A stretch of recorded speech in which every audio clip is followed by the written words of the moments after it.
Planning to study in the United States? Dreaming of an American degree? Think again, because the rules of that game may be about to change. What if I told you that thousands of international students, including a massive number from India, could soon have to seek government permission just to continue studying if their course runs longer than 4 years? And here's the bigger question. Is this really about immigration reform, or is it another step in President Donald Trump's broader crackdown on legal immigration?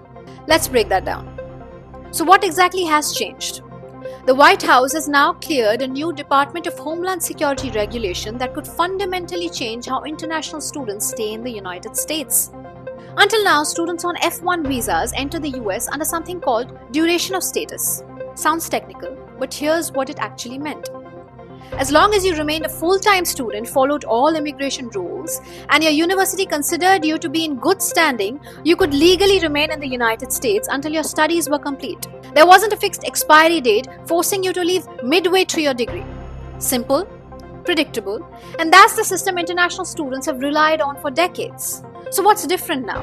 Here's where things get interesting. Under the new DHS rule, that flexibility could disappear.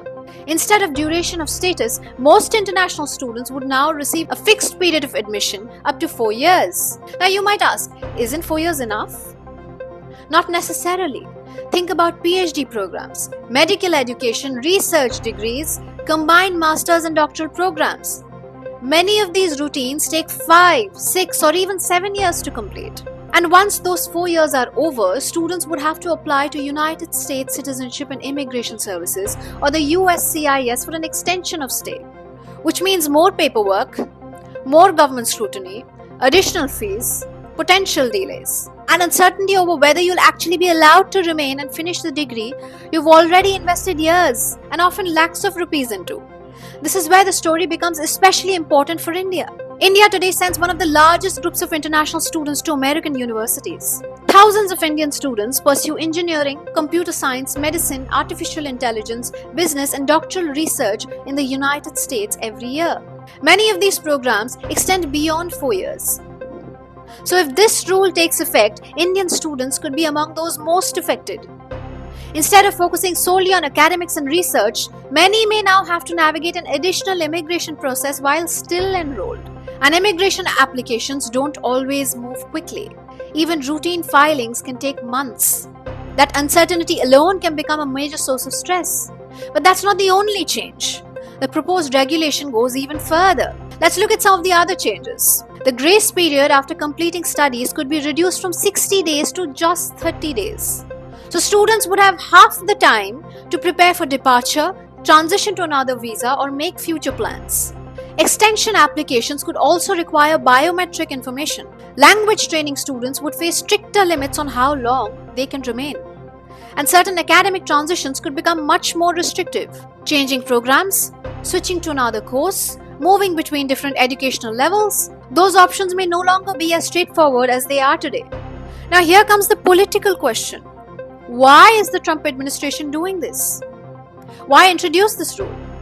The Trump administration says the objective is to reduce visa overstays, combat fraud, and strengthen national security. Officials argue that fixed admission periods make it easier for the government to monitor who remains legally in the country. But people can see it for what it is. This is part of President Donald Trump's broader immigration agenda, one that has consistently pushed for tighter controls not only on illegal immigration, but increasingly on legal immigration pathways as well. We've already seen heightened scrutiny around student visas, crackdowns on visa fraud, stricter enforcements across several immigration categories, and now potentially more hurdles for international students themselves. Supporters are calling it accountability, but opponents call it another bureaucratic obstacle for some of America's brightest incoming talent. So what happens next? Does this rule take immediate effect? No, not yet. The White House's Office of Management and Budget has completed its review. The next step is publication in the Federal Register. After that, implementation is expected within roughly 30 to 60 days, although the administration has not announced an exact date. Universities, higher education groups, and medical organizations have previously opposed similar proposals, arguing they could increase administrative burdens and discourage talented international students from choosing the United States. Whether those concerns lead to future legal challenges remains to be seen. So here's the question every aspiring international student should now be asking. will the American dream become harder to achieve, not because of academics, but because of immigration paperwork. For Indian students especially, this is more than just another visa rule. It could change how they plan their future education, their career, their finances, and even whether they choose the United States over countries like Canada, Australia, or the United Kingdom. Well, one thing is certain. America remains one of the world's biggest destinations for higher education. But under President Trump's immigration agenda, getting there and staying there could become considerably more complicated. This is Shivangi Mukherjee for India Abroad.